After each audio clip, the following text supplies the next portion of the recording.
Enfin, du coup, je vais commencer parce que sinon après je vais mettre tout le monde en retard. Bonjour à tous. Du coup, je suis Dimitri Mouillard, Head of Solution Engineering chez PrestaShop depuis 3 ans et demi bientôt. J'étais précédemment en charge que des sujets partenaires. Donc pour PrestaShop, les partenaires, c'est les développeurs de modules. Et depuis peu, je suis passé aussi côté agence, ce qu'on appelle nous les experts, donc pour accompagner nos agences experts sur leur utilisation du logiciel et sur tous les besoins qu'ils peuvent avoir. Et aujourd'hui, je vais vous parler des différentes techniques d'intégration au logiciel PrestaShop. Il y en a où je ne vais rien vous apprendre parce qu'elles existent depuis le début du logiciel et a priori, tous ceux qui sont techniques, c'est déjà connu. Et il va y avoir quelques nouveautés à la fin de la présentation.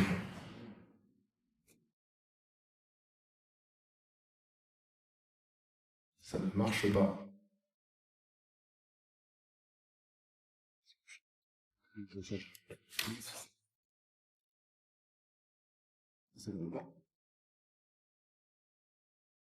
Donc voilà, l'introduction a été faite rapidement. La première méthode d'intégration, qui est la plus connue, c'est les modules. Donc vous voyez tous à peu près ce que c'est qu'un module PrestaShop. La deuxième, sur laquelle je vais passer rapidement parce que c'est obsolète, c'est les web services API qui existent depuis PrestaShop 1.5 ou peut-être même un petit peu avant. Et ensuite, on va passer sur les nouveautés, la nouvelle API qui sera disponible dans le courant de l'année et le framework d'intégration PrestaShop qu'on appelle Build4. Et il y aura un mode morcing à la fin. Du coup, sur les modules PrestaShop, ça existe depuis le début du logiciel.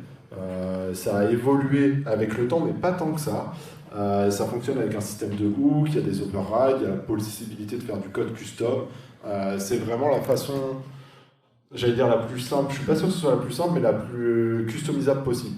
Avec un module, on peut faire à peu près ce qu'on veut sur PrestaShop, on peut à peu près tout modifier, des fois dans le respect du corps, des fois non, notamment avec les overrides. Depuis PrestaShop 1.5 depuis PrestaShop 1.5, il y a des helpers, c'est que pour le back-office, mais c'est pour vous aider sur les formulaires, les tableaux, l'affichage des données, etc. Ça, c'est depuis la 1.5. Et depuis la 1.7, il y a la possibilité d'utiliser Symfony, le framework Symfony, mais quasiment que dans le back-office. Sur le front, c'est possible, mais ça nécessite des adaptations et du code, et c'est pas totalement abouti. Si vous utilisez Twig en front, c'est faisable, mais c'est pas forcément le plus simple pour le moment. Donc voilà. Peu d'évolution, comme je le disais. Les modules, depuis le début, c'est toujours à peu près la même chose, c'est-à-dire qu'il y a un module générique qui peut tout faire, et il y a deux types de modules. Il y a les modules de paiement et les modules de transporteur. Eux, ils sont un peu différents parce qu'ils ont leur propre classe qui leur donne des options supplémentaires pour s'afficher en tant que mode de paiement ou pour s'afficher en tant que transporteur. Et il y a deux raisons de faire des modules. Vous faites des modules soit pour vos clients ou pour vos besoins personnels et vous n'avez pas la volonté de rendre public ce module, ou alors vous faites un module uniquement pour le vendre, pour le distribuer au plus grand nombre, et vous pouvez avoir une approche un peu différente quand vous développez un module pour vos clients de quand vous développez un module pour le distribuer. Vous allez peut-être plus précautionneux sur un module qui va être distribué que sur un module à vous, alors qu'il faudrait que, en termes de sécurité notamment, ce soit la même chose pour tout le monde. Parce que sur PrestaShop, et notamment grâce au travail de la cellule sécurité de Friends of Presta, on se rend compte que la majorité des failles qui concernent l'écosystème, c'est pas le corps en lui-même, il y en a de temps en temps et elles sont rapidement corrigées, mais la très grande majorité des failles, c'est les modules.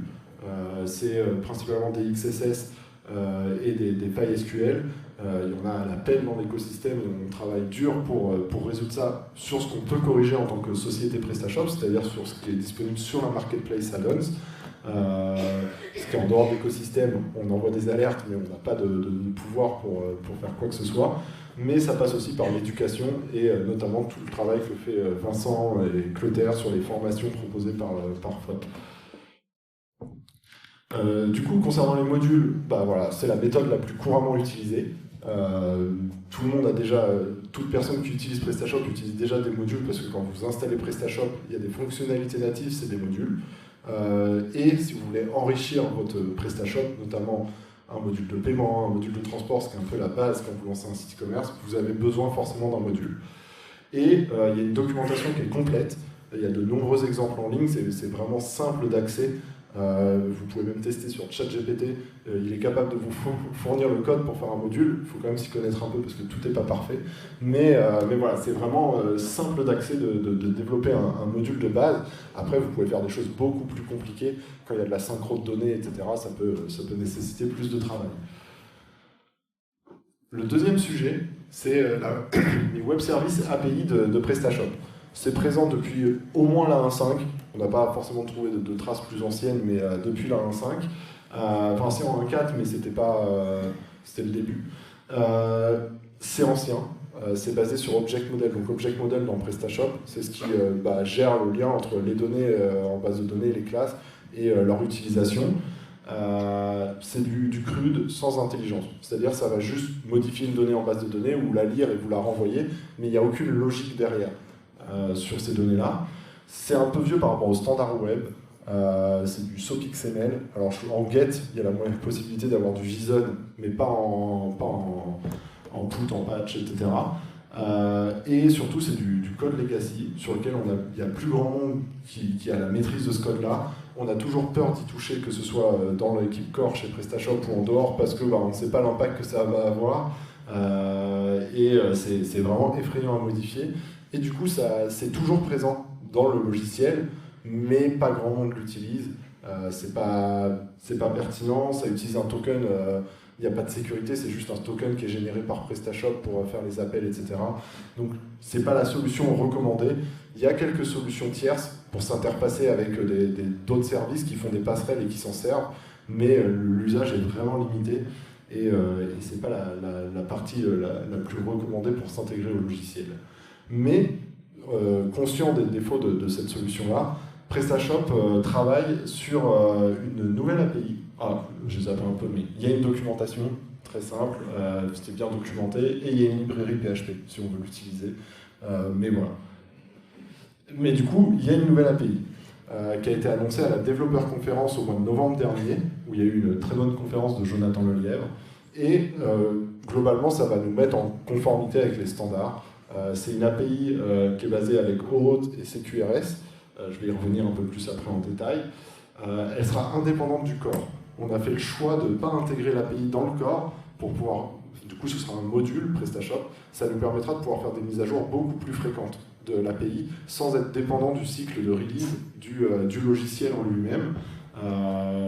Et donc, voilà, c'est un choix qu'on a fait nous. C'est basé sur API Platform qui marche très bien avec Symfony. Donc, on n'a pas réinventé la roue, créé quelque chose de zéro. On utilise des outils qui sont déjà éprouvés par plusieurs communautés du web.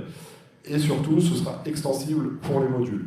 Je vois souvent moi passer des modules de gros éditeurs et ils développent leur propre petite API pour récupérer leurs données. Là, le module il sera extensible, donc un module pourra ajouter ses propres routes et du coup bénéficier de toute la brique d'authentification, CQRS, etc. Sur cette nouvelle API. Voilà. Et du coup, API Platform, c'est connu par de nombreux développeurs moderne, j'allais dire. Si vous faites du Symfony et que vous utilisez des API, vous l'avez déjà sûrement utilisé. Il y a les providers et les processeurs pour l'interfaçage et pour utiliser les commandes CQRS. CQRS, du coup, ça inclut de la logique. C'est-à-dire que l'ancienne API, si vous écrivez des données sur une fiche produit, c'est juste les données qui s'écrivent dans la base de données. Là, avec cette nouvelle API-là, si un module s'attache au hook qui permet d'être averti quand il y a une mise à jour d'un produit et qu'il effectue des actions, avec cette API-là, les actions elles seront exécutées.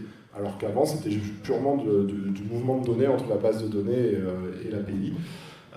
Ça sera plus simple aussi et plus rapide à développer grâce aux entités Doctrine. Alors le core n'est pas du tout prêt pour Doctrine, il y a des pages qui le sont, mais c'est très rare d'avoir du Doctrine sur PrestaShop pour le moment. On y viendra probablement un jour, mais c'est un chantier colossal. C'est une documentation Swagger intégrée. Dès qu'on écrit les routes, la documentation est mise à jour. Donc ça évite aussi un coût de travail à devoir tout documenter, etc. Ça se fait automatiquement. Et donc j'en parlais, CQRS.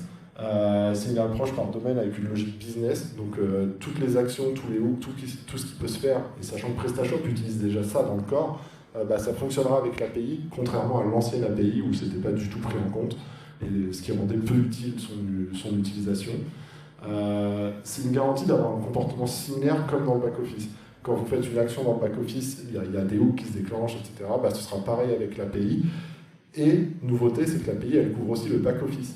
Actuellement, l'API web service qui existe, elle ne fonctionne que pour le front office, enfin pour les objets plutôt. Là, si vous voulez faire un appel pour récupérer la liste des hooks sur lesquels un module est attaché, bah, vous aurez la possibilité de faire un appel et de récupérer cette liste-là. Ou d'attacher un nouveau hook à un module, bah, vous pourrez le faire via l'API parce que ça couvre tout ce qui se passe dans le back-office. Et on utilise des tests BIAT pour s'assurer de la qualité de cette API. Je pense que je vais super vite, mais c'est pas trop grave. Donc la nouvelle API, elle sera release cette année en même temps que PrestaShop 9. Je suis désolé, j'ai pas de date à vous donner pour PrestaShop 9, mais ça va arriver dans l'année. On veut juste s'assurer que le travail soit bien fait. Petite nouveauté, si je peux donner l'info, c'est le support de PHP 8.3. Donc ça nous a un peu retardé. Ce sera du Symfony LTS 6.4 sur la 9. Donc on essaie de se mettre à jour au niveau de la stack technique et d'éviter les grands écarts. Donc ce sera PHP 8.2 et 8.3. 8.1 à 8.3 je crois. Mais on n'aura plus de support de PHP 7 sur PrestaShop 9. API Backoffice, comme je vous le disais, c'est vraiment une nouveauté et ça va permettre beaucoup plus de choses pour les éditeurs de modules et les services tiers qui veulent s'intégrer à PrestaShop d'avoir cette API Backoffice. Au début, toutes les routes ne seront pas disponibles. Il y a des choses dans le corps qui sont déjà en full CQRS et pour lesquelles c'est très simple d'avoir les routes API, mais ça reste un projet open source et on compte sur la communauté pour participer à ajouter des routes. Je ne veux pas dire de bêtises, mais je pense qu'on a identifié entre 700 et 900 routes possibles nativement dans PrestaShop, donc c'est un temps faramineux, mais on préfère lancer la base avec les routes de base principales, la partie authentification.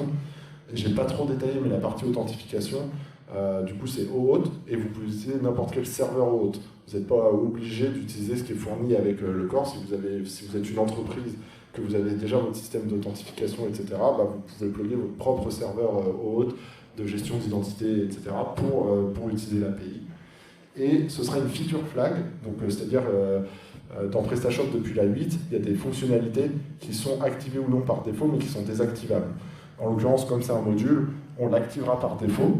On ne désactive pas pour autant le web service et API, il reste de son côté pour ceux qui l'utilisent, pas grand monde a priori, mais pour ceux qui l'utilisent.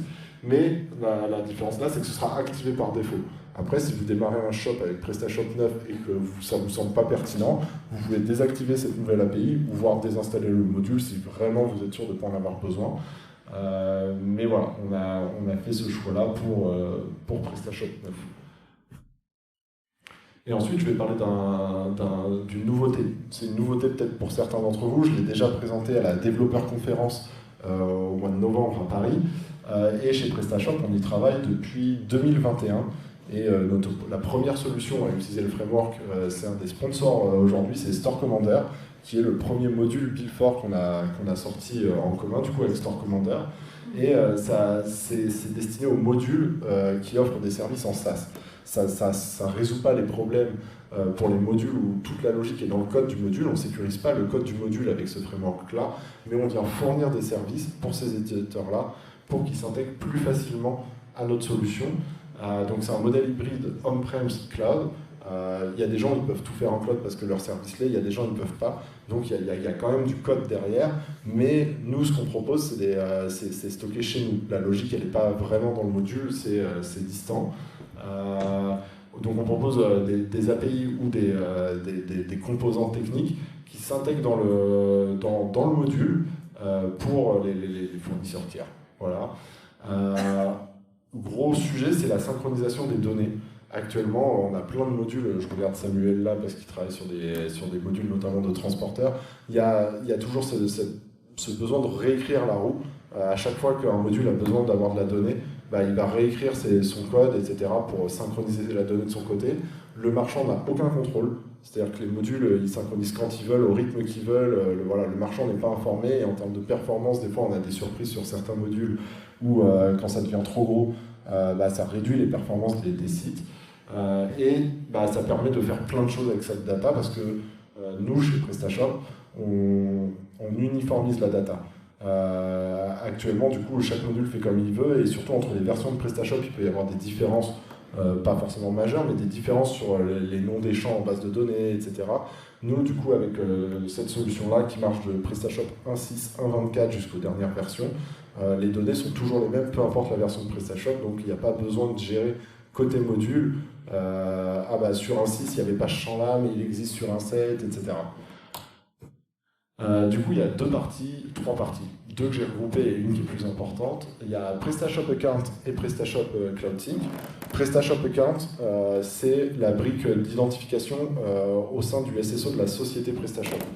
C'est basé sur OAuth et ça nous permet, nous, d'identifier de façon unique une boutique d'un marchand pour ensuite faire fonctionner tous les autres services. Quand on va vouloir faire de la facturation ou de la synchronisation de données, il faut qu'on soit sûr que la boutique ce soit la bonne, qu'il ait le bon token, etc. Et donc c'est PrestaShop Account qui sert d'identification. Et ensuite je passe sur Cloud Sync. Cloud Sync, en fait, comme je viens de le dire, c'est de la synchronisation de données. Du coup, PrestaShop, ce qu'on fait, c'est que toutes les 5 minutes, quand Cloud Sync est présent, on va synchroniser les données. Les données, c'est la majorité des tables, et s'il en manque, on les ajoute au besoin. Mais il y a le catalogue produit, il y a les orders, il y a les transporteurs, la liste des modules.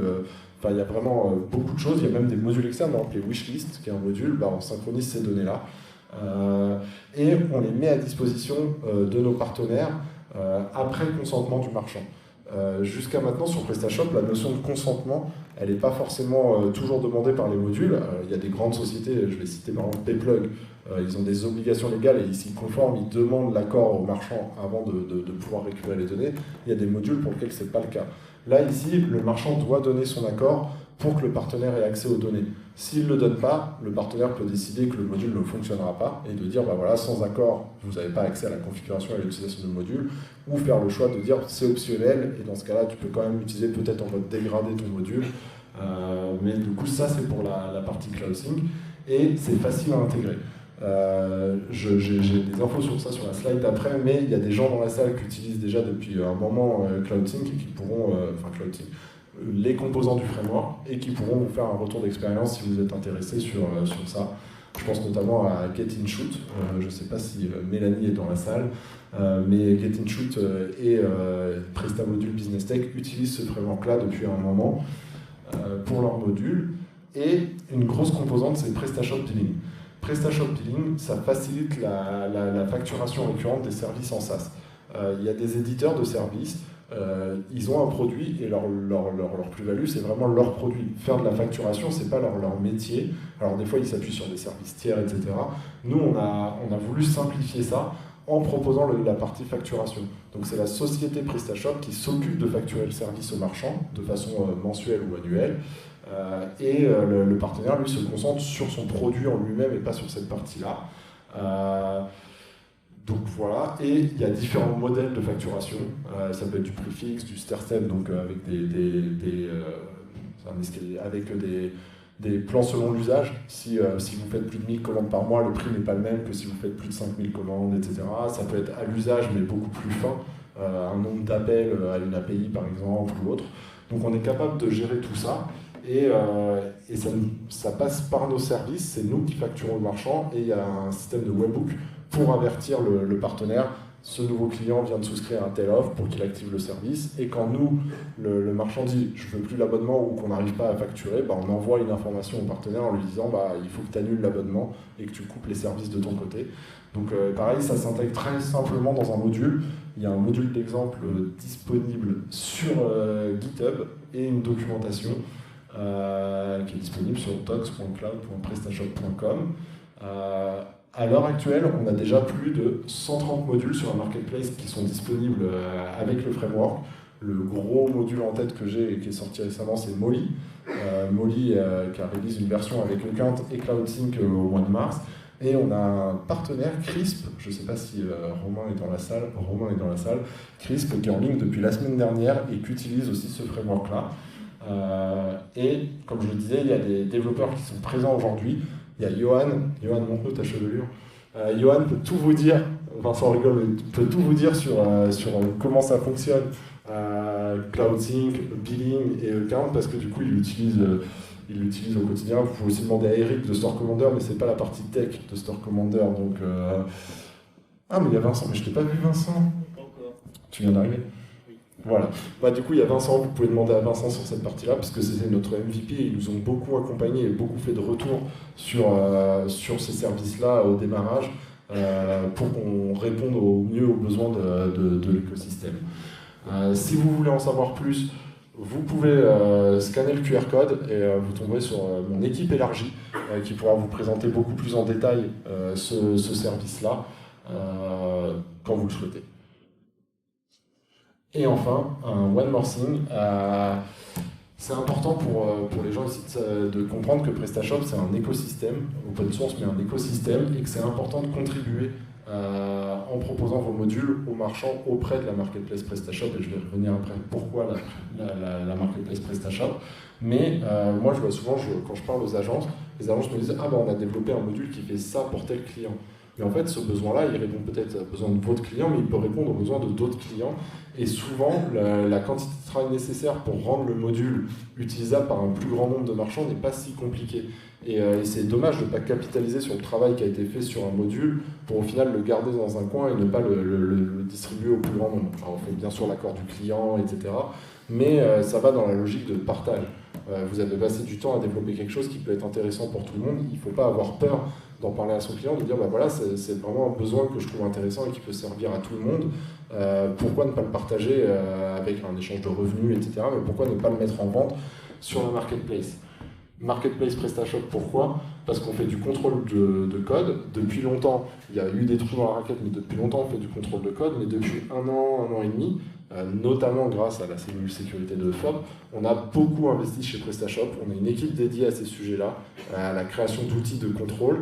On a investi dans un logiciel aussi qui nous coûte cher, donc c'est ce que disaient juste avant Clotaire et Vincent, pour faire de l'analyse SAST des modules et des codes qu'on a ajoutés nous-mêmes pour notamment toute la partie sécurité SQL, puisque ces outils-là ne comprennent pas les fonctions PrestaShop. PSQL, ça leur semble, c'est rien pour eux, PQSQL.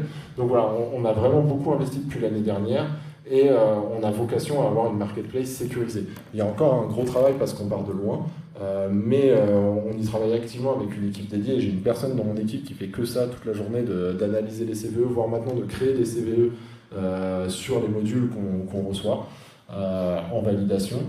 Et c'est la meilleure visibilité que vous pouvez avoir pour vos modules parce que ça reste la marketplace la plus populaire. Il y en a d'autres, mais vous n'avez pas de garantie, on ne les connaît pas spécialement et il y en a même qui sont un risque en termes de sécurité. Et parce que c'est aussi intégré directement dans le back-office. Vous avez le marketplace in back-office où vous pouvez retrouver l'ensemble des modules. Et maintenant, il y a même la possibilité, quand vous achetez un module, de l'acheter directement depuis le back-office ou de l'acheter sur la marketplace et de ne pas avoir à télécharger le zip. Si vous achetez le module sur la marketplace, juste dans le back-office, vous pouvez le retrouver dans justement la partie marketplace pour l'installer directement depuis le back-office sans avoir à le télécharger. Et voilà, donc c'est vraiment important de s'intégrer à PrestaShop parce que c'est ce qui donne envie à des marchands de choisir cette solution-là. Le fait que ce soit customisable, qu'il y ait des solutions pour tout, on peut tout faire avec PrestaShop, mais de le partager aussi à tous, auprès de la communauté quand vous développez dans votre coin pour vos clients, et de savoir qu'il y a de la sécurité et que ce que vous téléchargez, ça a été validé par des humains, par des outils aussi, et que la qualité et la sécurité sont au rendez-vous. Et j'arrive à la fin de ma présentation, et il reste 10 minutes pour des questions-réponses. Probablement que vous avez des questions sur ces sujets-là ou sur la société PrestaShop en général, mais il y a une session de questions-réponses dans 1h30.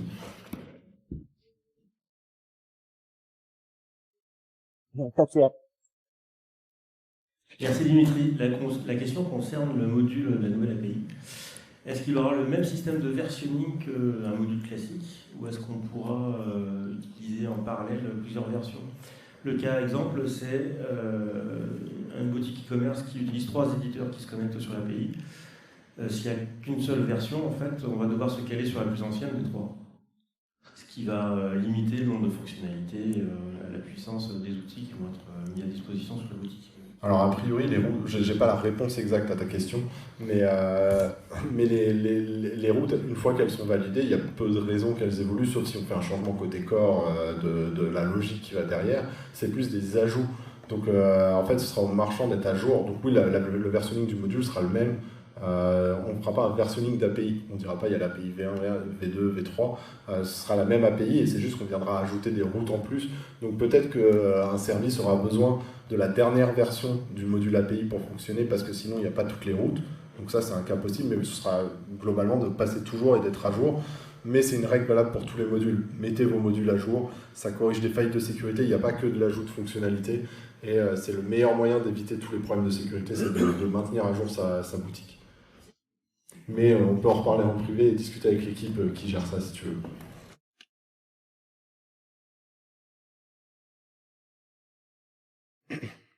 Merci.